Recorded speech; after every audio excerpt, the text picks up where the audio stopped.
Друзья, у нас в Горном Алтае, как и по всей России, набирает силу движение трезвых пробежек. Трезвые пробежки привлекают сегодня десятки и сотни простых людей самых разных возрастов и профессий по всей Руси.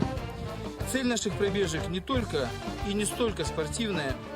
Мы не гонимся за результатом, мы бежим не на время и не на дистанцию. Цель трезвых пробежек – это прежде всего преодоление разобщенности. Это объединение людей, выбравших для себя здоровый и трезвый образ жизни. Мы желаем вдохновить всех наших земляков последовать по примеру трезвой жизни и выражаем поддержку тем, кто колеблется в выборе.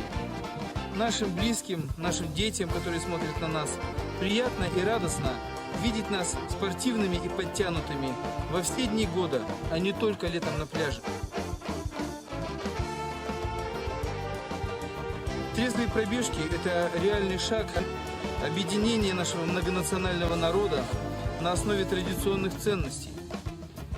Совершая трезвую пробежку, мы выступаем за крепкую многодетную семью, за верность в браке, за сохранение жизни нерожденных младенцев, за патриотическое воспитание молодежи, за уважение к старшему поколению, за сохранение воинских традиций нашего народа, за чистую речь и чистые берега наших рек.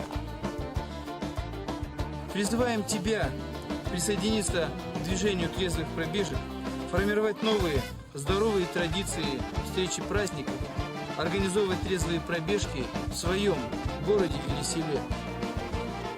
Следующая пробежка в Горно-Алтайске состоится 30 марта в четверг. Мы проведем тренировку на улицах вечернего города, а потом пообщаемся за чаем на открытом воздухе. Начало пробежки в 18 часов 30 марта от городского ДК напротив Покровской церкви. Все новости по трезвым пробежкам в Горном Алтае вы можете найти по ссылке в описании данного видео. Балор бесноваться, айда тренироваться.